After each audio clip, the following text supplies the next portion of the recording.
Okay, here we are live with Assimilate-Haskell, and I'm going to go ahead and launch this code space here where I've got my work. Notice I need to create a new one, so let's go ahead and do that. We'll just say we want to create a nice 16-core machine here and get started. So while that's loaded up, let's go ahead and take a look at where I left off. And I think what I had before was figure out information about linting and arc parsing. I was able to get a small command line tool working last time, and now I want to figure out if I can get a fancier command line tool library available for Haskell. So it looks like there is this opt parse library. So that would be actually pretty cool to see if I can get that figured out. In fact, what I can do is take a look at this. So we have this opt parse applicative, which is utilities and combinators for parsing command line tools. So this looks like it would be the thing that I would try. And so we can take a look at this quick start real quick. And here's a simple example of a parser, import options. There we go. And yeah, this looks pretty straightforward. The parser can be used like this. So it looks like there's some good documentation here for getting started. So I'm going to go ahead and again start with this and go from there. Now, one thing that I also should probably do is go over to this Haskell repo and look at code space builds. Oh, looks like these are disabled. Let's enable this. There we go. That way, in the future, this should launch a lot faster. But again, this thing is, I think, getting pretty close here to running. Let's make it right here. I guess the core idea here is I can actually start off with a question. If it is the case that I wanted to do this opt parse, one of the questions I could do is start off with let's use legacy. I think legacy is a little smarter here. I'm going to ask it to help me out with a Haskell opt parse. Say I'm going to build a Haskell. In fact, let's see here. That's right. Yeah, I'm gonna use a Haskell opt parse for building a Marco Polo command line tool. Go ahead and see what it says. Great. This is a popular library. Here's an example of how you could use it. And so this is a good start. And I could start with this, which is pretty cool. So start number for Marco Polo sequence, number of terms to generate. Not exactly what I wanted. But let's see if we can try a different one. Say in fact, I could give it some of my other code, which is this parser options. Or did I already build this actually? Maybe that's the issue here. Let's see what did I build here? So build Marco Polo with opt parse. Oh, got it working. Let's use opt parse to build it. Oh, this is opt parse. Yeah, so it looks like I was actually able to do that, which is nice. So I can potentially just build upon this thing, and in fact, even ask it to analyze this. So let's go ahead and do this. Let's go ahead and ask ChatGPT, walk me through this code. There we go. This code defines simple using, yeah, so I do have opt parse already working here, which is nice. Great. So what I could potentially do is maybe build a unit test for it. That would be a good thing to build next. Okay, so we're inside of here, and got a nice space running. And let's go ahead and run this command to run Marco Polo CLI. Let's see what happens if I just say I'll run. There's no package, so I need to go into this Marco Polo CLI, and let's go and run this all, and it's going to compile it.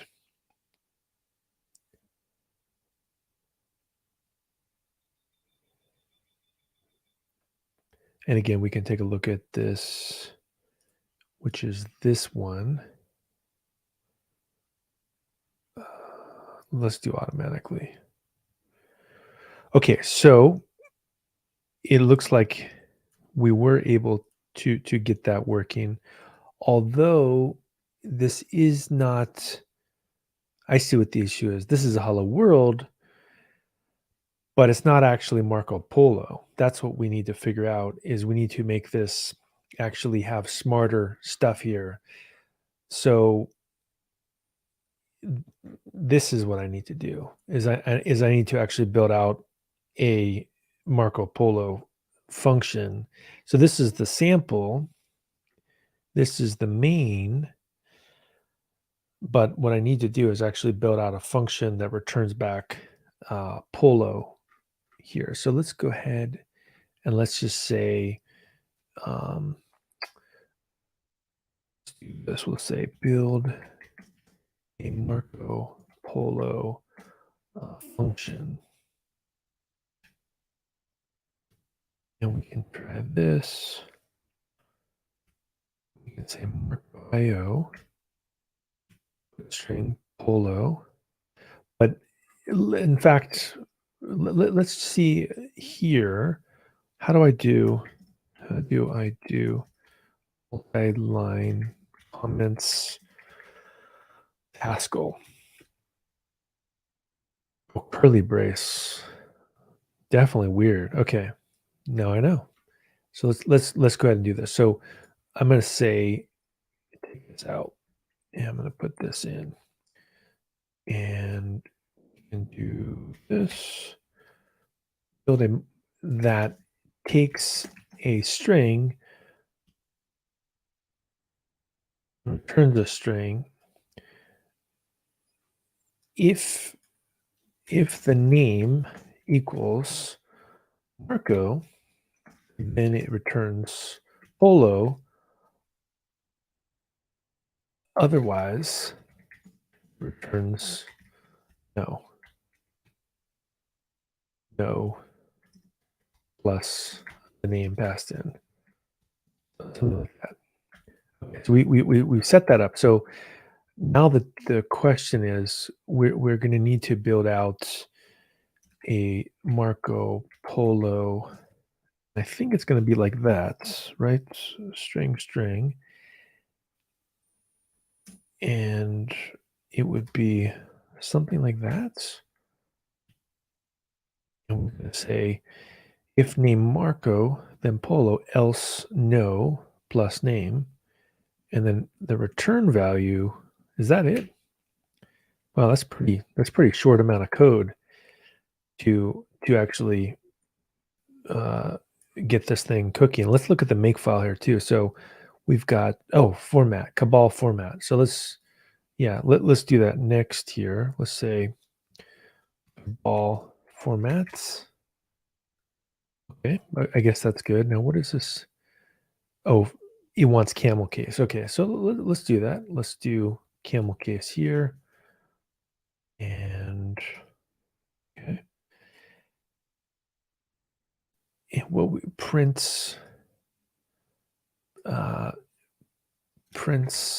Marco Polo greeting for the target.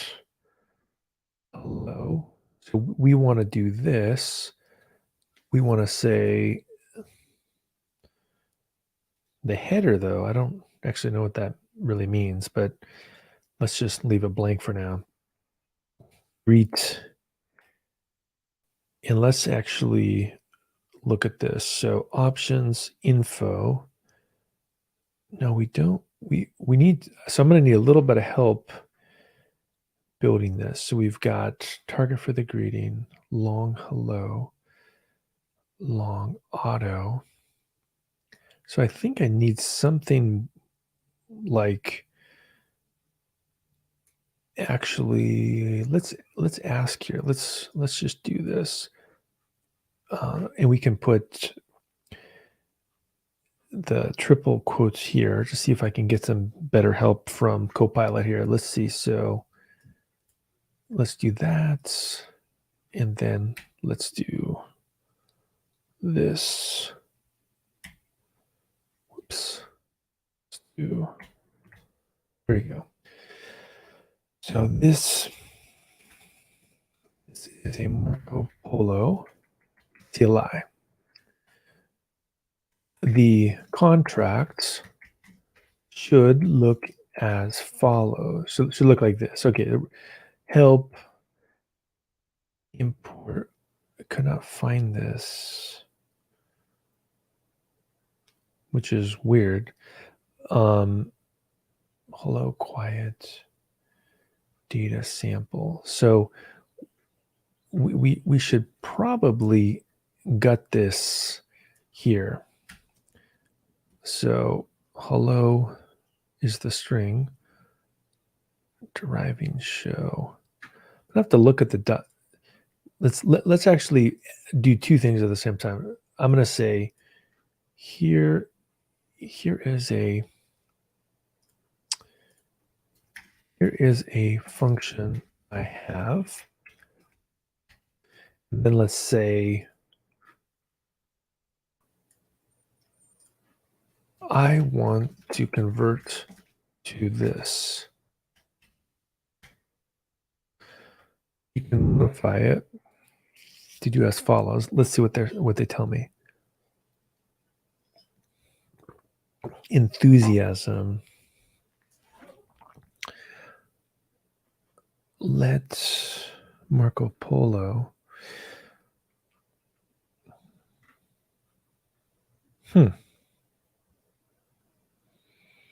Enthusiasm 3. Opt hello.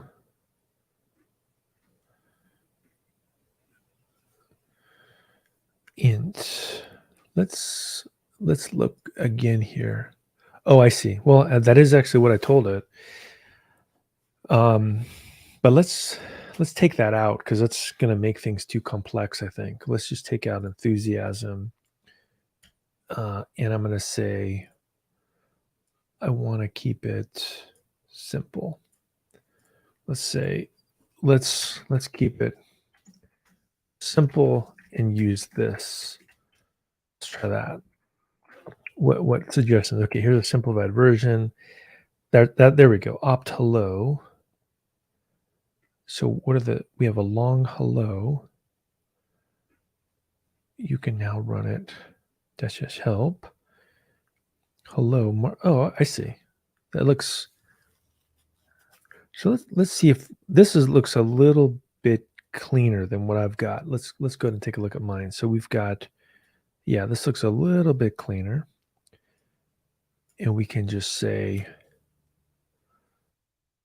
that's, and then the same for this stuff. I can just copy. So get rid of that. And we can just copy this. So we got the option, which is hello. Target for the greeting. Target for the Marco Polo greeting. Okay. And the only thing I need to do, let's just double check how they did this. So, so they put the option parsing first, and then they put this down here. Okay, well that looks reasonable. And what they're telling me is I can be able to run it like that. Okay, let's try it out. So I'm going to say cabal format. And then I'm going to run this. Let's see what happens. Well, I guess that works. So not too bad, actually. It's a surprising with Haskell how little code is actually necessary. And if I say, let's say Bob, this should say no Bob. Up to date. What is up to date? That's kind of annoying. That prints out. I guess that's the cabal command. And so if we go back here, we can see we got format. So make format. See what happens when I say make format. Make that. There we go. And then what other commands we have? Make lint deploy. So not bad. I guess we got this thing working. So I can say one more thing has been solved, and we can say lesson 6. Do this. Lesson 6. Completed. Fully working Marco Polo. Whoops. Don't want that. We want to go through here and look at the history. And we'll put these in. There we go.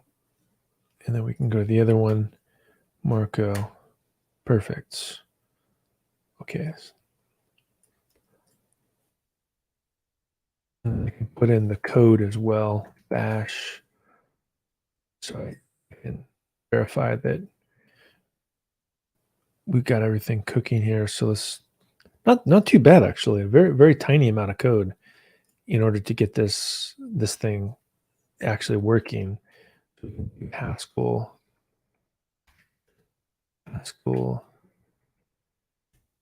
There we go. I guess for next time, don't forget, I probably would want to figure out how to test Haskell CLI. So what are some things we probably want to figure out? One, I need to figure out, in fact, does this even have testing? All right, let's ask ChatGPT here. How can I test this CLI tool? You can test it by running it.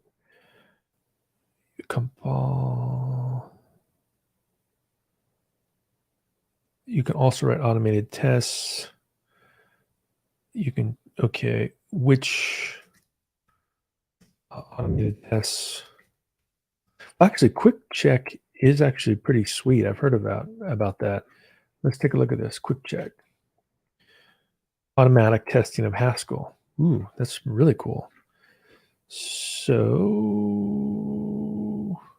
well, let's try that actually. So we're going to say next time, let's test with quick check here. That's what quick check. Just fully automated testing. So it's quick check.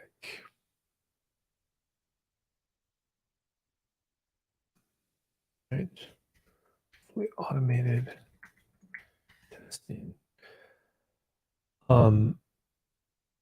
Give me a hello world quick check test.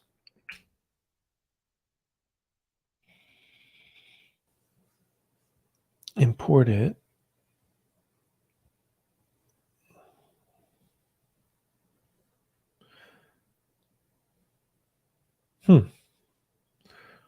How about for the CLI tool?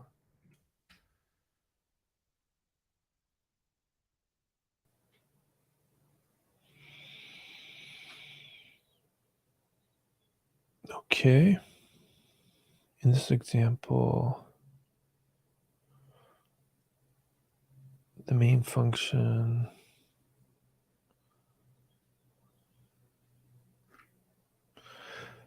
So I'll just copy this for next time. So we'll just say, let's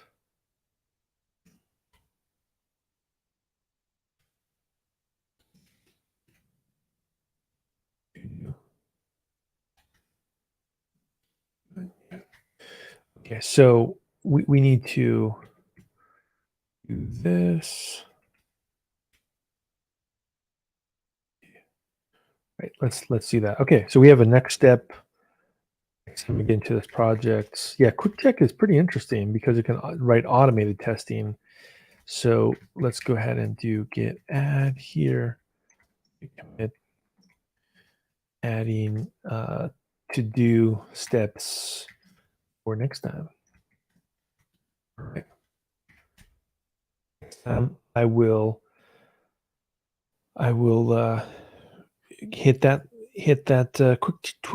quick check. All right. Talk to you next time. Bye.